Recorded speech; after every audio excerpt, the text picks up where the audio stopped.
नमः हरे हराय नमः।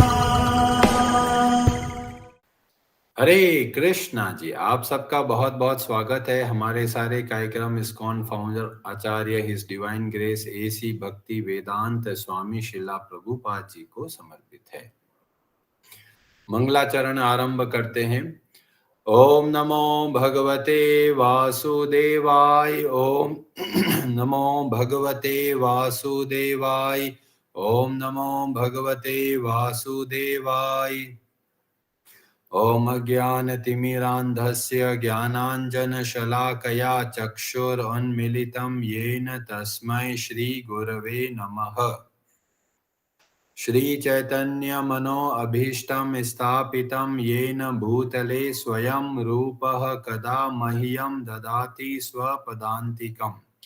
वन्देऽहं श्रीगुरो श्रीयुतपदकमलं श्रीगुरून् वैष्णवांश्च श्रीरूपं साग्रजातं सहगण रघुनाथान्वितं तं सजीवं साद्वैतं सावधूतं परिजनसहितं कृष्ण चैतन्य देवं श्रीराधा कृष्ण पादान् सहगण ललिता श्रीविशाखान्वितांश्च नमः। ओम विष्णुपादाय कृष्णपृष्ठाय भूतले श्रीमते भक्तिवेदांत स्वामिनिति नामिने। नमस्ते सारस्वते देवे गौरवाणी प्रचारिणे निर्विशेष शून्यवादी पाश्चात्य देश तारिणे। नमो महावदन्याय कृष्ण प्रेम प्रदायते कृष्णाय कृष्ण चैतन्य नाम्ने गौरतुषे नमः।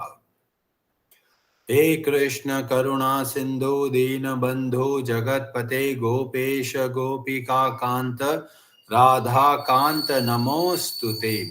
तप्त कांचन गौरांगी राधे वृंदावनेश्वरी वृषभानुसुते देवी प्रणमामि हरिप्रिये।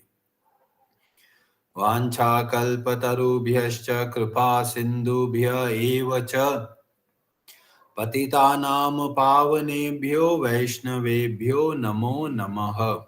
जय श्री कृष्ण चैतन्य प्रभु नित्यानंद श्री अद्वैत गदाधर श्रीवासादि गौर भक्त वृंद। हरे कृष्ण कृष्ण कृष्ण हरे हरे, हरे राम राम राम हरे हरे। कार्पण्य दोषोपहत स्वभाव पृच्छामि त्वां धर्म सम्मूढ़ चेताः। यच्छ्रेयस्या निश्चितं ब्रूहि तन्मे शिष्यस्ते अहं शाधि मां त्वां प्रपन्नम्। हरे कृष्णा जी, भगवद गीता अध्याय 2 श्लोक नंबर 22 आरंभ करते हैं। व्रजेश्वरी जी, आप पढ़ेंगे संस्कृत। हरे कृष्ण। वासांसि जीर्णानि यथा विहाय नवानि गृह्णाति नरो अपराणि तथा शरीराणि विहाय जीर्णानि अन्यानि संयाति नवानि देहि। हरे कृष्ण। हरे कृष्ण। वासांसी वस्त्रों को, जीर्णानि पुराने तथा फटे, यथा जिस प्रकार विहाय त्याग कर नवानि नए वस्त्र गृहाति ग्रहण करता है नरह मनुष्य अपराणि अन्य, तथा उसी प्रकार शरीराणि शरीरों को विहाय त्याग कर जीर्णानि वृद्ध तथा व्यर्थ अन्यानि भिन्न संयाति स्वीकार करता है नवानि नए देही देहधारी आत्मा। जिस प्रकार मनुष्य पुराने वस्त्रों को त्याग कर नए वस्त्र धारण करता है, उसी प्रकार आत्मा पुराने तथा व्यर्थ के शरीरों को त्याग कर नवीन भौतिक शरीर धारण करता है। हरे कृष्णा जी, भगवान श्री कृष्ण की भगवत गीता बहुत ही अद्भुत है। इतना कॉम्प्लेक्स, इतना जटिल जो आत्मज्ञान का विषय है, भगवान श्री कृष्ण बहुत सुंदर उदाहरण के द्वारा हमें समझाते हैं कि आत्मज्ञान किस तरीका का होता है। यहाँ पर भगवान श्री कृष्ण उदाहरण में बताते हैं कि जैसे कोई व्यक्ति अपने पुराने कपड़ों को छोड़कर नए कपड़े पहन लेता है, और जब वह व्यक्ति पुराने कपड़ों को छोड़कर अब नए कपड़े जब पहनता है, क्या वो दुखी और उदास होता है? नहीं, वो तो बहुत खुश होता है। क्यों खुश होता है? क्योंकि अब उसको नए कपड़े पहनने को मौका मिला है। ऐसे ही भगवान श्री कृष्ण मृत्यु के बारे में बताते हैं और बोलते हैं मृत्यु जो होती है केवल एक कपड़ा बदलने का जैसे ही प्रक्रिया है, एक प्रोसेस है। जैसे हम पुराने कपड़ों को छोड़ देते हैं, ऐसे ही हम अपने पुराने शरीरों को छोड़कर नए शरीरों को ग्रहण करते हैं।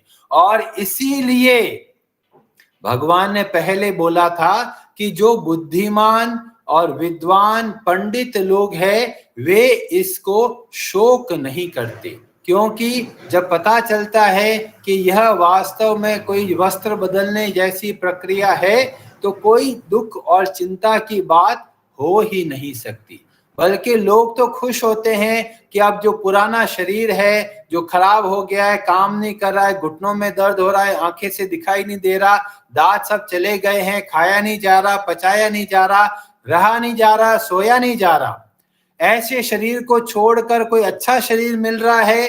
पर लोग क्या सोचते हैं? अरे बहुत भारी नुकसान हो गया और हमारा उनसे बिछड़ना हो गया, और इसीलिए वे दुखी और उदास हो जाते हैं। पर भगवान श्री कृष्ण भगवत गीता के ज्ञान के द्वारा हमें बताते हैं कि शरीर बदलते रहते हैं। अभी कई लोग बोलेंगे प्रभु जी कोई छोटे बच्चे होते हैं उनका भी देहांत हो जाता है, उनका शरीर तो पुराना नहीं हुआ है, फिर कैसा बोलेंगे हम लोग? तो बोला गया हर शरीर की एक अवधि होती है और जब वो अवधि पूरी हो जाती है तो उस समय बोला जाता है यह पुराना हो गया, और ऐसे समय में यह जीवात्मा एक और शरीर धारण करता है। कई लोगों को पता ही नहीं कि किस तरीके से नया शरीर का निर्माण होता है। हमको अगला जन्म में कैसा शरीर मिलेगा ये कौन निर्धारित करता है? कई लोग बोलते हैं भगवान निर्धारित करते हैं। तो पूछेंगे भगवान निर्धारित ऐसा क्यों करते हैं? तो जब हम लोग अच्छे से समझेंगे तो हमें पता चलता है अगला जो शरीर मिलेगा वो हमारी इच्छाओं के आधार पर है। हम कैसी कैसी इच्छाएं लेके बैठे हैं वैसा हमको अगला शरीर मिलेगा। तो जो लोग होते हैं अरे जी हमको तो बहुत आराम करना है, बहुत काम काज करते करते थक गए, हम तो चाहते खूब देर तक सोए रहें, तो फिर अगर अच्छे पुण्य नहीं किया है तो वो पशु के शरीर में जाते हैं और ऐसे शरीर में जाते हैं जो बहुत समय तक सोते रहते हैं। बहुत सारे पशु ऐसे होते हैं जो बहुत सोते रहते हैं। कुछ लोगों की इच्छा होती है हम तो पानी बहुत अच्छा लगता है, हमें तो ऐसा चाहिए कि पानी के अंदर ही रहें। तो ऐसे लोग फिर जो समुद्र के अंदर जो जीव है वैसा कोई शरीर उनको प्राप्त होता है। तो जैसी जैसी हमारी इच्छाएं आती है संसार के प्रति वैसा हमारा अगला जन्म निर्धारित होता है, और इसीलिए भगवान हमको सावधान करते हैं और बोलते हैं तस्मात् सर्वेषु कालेषु माम अनुस्मर युध्य च। निरंतर भगवान का स्मरण करते हैं और अंत समय में भी भगवान का स्मरण आता है तो हम भगवान के धाम को जाते हैं, यह संसार के बंधनों से मुक्त हो सकते हैं।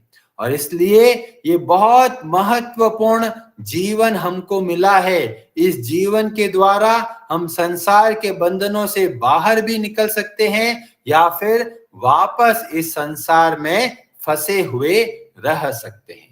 तो ये निर्धारित करता है जो हम लोग क्या क्या इच्छा रखे हैं, मन में क्या क्या इच्छाएं हैं। कई लोग सोचते हैं स्वर्ग में जाके बहुत मजे करेंगे और इसके लिए बहुत दान पुण्य भी करते हैं। दान पुण्य किया स्वर्ग के सुख भी मिलता है, पर उसकी समस्या क्या है कि कितना भी सुख मिल जाए स्वर्ग में, जब पुण्य खत्म हो जाएगा तो हमको वापस इस पृथ्वी पर आना पड़ता है। तो आने जाने का ये चक्कर चलता ही रहेगा। पर जैसे ही हमको पता चलता है हम एक आत्मा है और हम भगवान के सनातन अंश हैं, जैसे ही इस बात को पता चलता है तो हमें पता चलता है अरे हम गलत जगह पे आके बैठ गए। जैसे कोई व्यक्ति गलत जूता पहन लेता है और पांव बहुत दर्द करता है, ऐसे ही हमारे जीवन में दुख आता है क्योंकि हम गलत जगह पर फंसे हुए हैं। यह संसार हमारे लिए नहीं है, हम भगवान के अंश हैं और इसीलिए भगवान के साथ में रहते हैं, तब हम लोग प्रसन्न हो सकते हैं। और भगवान को साथ में कैसे रहें? तो बोला मच्चित्तः, निरंतर जब हम भगवान का स्मरण करते हैं तो हम बड़े आसानी से इस संसार में रहते हुए भगवान का स्मरण करते हुए निरंतर भगवान के संपर्क में रह सकते हैं।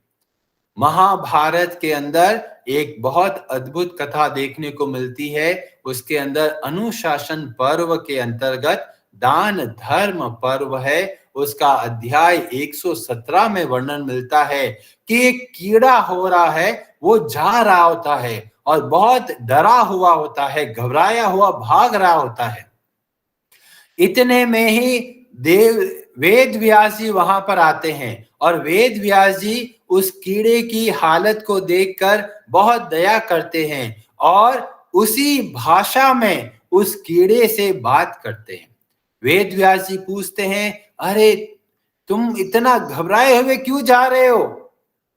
तो कीड़ा बोलता है कि वेद व्यास जी, ये एक बहुत भयंकर आवाज आ रही है, ऐसा लग रहा है कोई भयानक कोई वस्तु चल रही है जो इसको बैलगाड़ी बोलते हैं और उसके पहिए बड़े खतरनाक है और वो इतना भयंकर गति से आ रहा है कि मेरे को बहुत डर लग रहा है, मुझे अपने प्राणों का बहुत मोह है। वेद व्यास जी आश्चर्य करते हैं, एक कीड़ा बोल रहा है कि मुझे अपने प्राणों से बहुत प्रेम है। तो पता चलता है ये भगवान की ऐसी माया है कि हमको लगता है हम बहुत समय तक जीवित रहेंगे और हम मरना नहीं चाहते।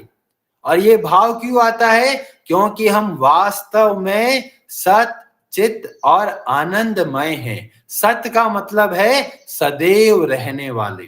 तो हम लोग वास्तव में सदैव रहने वाले जीवात्मा हैं। पर हम लोग क्या सोचते हैं? हम सोचते हैं शरीर के द्वारा हम बहुत लंबे समय तक जिएंगे, पर वास्तव में जो शरीर है उसकी तो अवधि है, पर जो जीवात्मा है वह सदैव रहने वाला है। और इसीलिए हम जब इच्छा करते हैं कि भी हम लोग बहुत लंबा जिए, तो वास्तव में ये हमारे पुराने अनुभव हमें याद दिलाते हैं कि हम लोग वास्तव में सनातन है। और इसीलिए हम प्लानिंग भी करते हैं, अभी आगे बहुत काम करना है, पर जब हम लोग शरीर का ध्यान रखते हैं तभी हम लोग दुख पाते हैं। और कीड़े की हालत को देखकर वेद व्यास जी सोचते हैं, ये कीड़ा तुम्हारे जीवन का महत्व क्या है? तुम्हें तो मर जाना चाहिए। पर कीड़ा बोलता है, नहीं, मुझे बहुत प्राणों का अपनापन है। और वेद व्यास जी फिर कृपा करके बोलते हैं, तुम चिंता मत करो, मुझसे बातचीत करी है, मेरे आशीर्वाद से तुम्हें और उत्तम जन्म को प्राप्ति होगी, इसीलिए डरो मत। ये जो आ रही है बैलगाड़ी, जैसी आ रही है वैसे करते रहो। और वो कीड़ा वैसे ही करता है और वो चल रहा है और अचानक बैलगाड़ी जो आ रही होती है उसके पहिए के नीचे दबकर वह कीड़ा मर जाता है। थोड़े समय के बाद में वह कीड़ा अलग अलग शरीरों को प्राप्त करके बाद में मनुष्य का शरीर मिलता है और वो एक क्षत्रिय राजा के घर में जन्म लेता है। और फिर वो आके वेद व्यास जी के पास आता है और बहुत बहुत धन्यवाद देता है कि आप जैसे भगवान के भक्त और संत के दर्शन और उनसे बातचीत करने से मेरा इतना उद्धार हो गया, नहीं तो न जाने कितने जन्मों से इधर उधर शरीरों में भटकता रहता। और आपकी कृपा से अब मुझे मनुष्य का शरीर मिला है। तो हम लोग देखते हैं एक छोटे से कीड़े के अंदर भी बहुत मोह होता है शरीर का, कोई भी शरीर छोड़ना नहीं चाहता। पर जब हम शास्त्रों के ज्ञान के द्वारा समझते हैं तो हमें पता चलता है कि ये जो शरीर है यह बदलता रहता है, और इसलिए शरीर के अंदर जो मन बैठा है वो जो ऊपर नीचे भटकता रहता है उससे प्रभावित नहीं होकर जो हमारा दायित्व है उसको बहुत अच्छे से निभाना है। हरे कृष्णा जी, आप सबका बहुत बहुत धन्यवाद।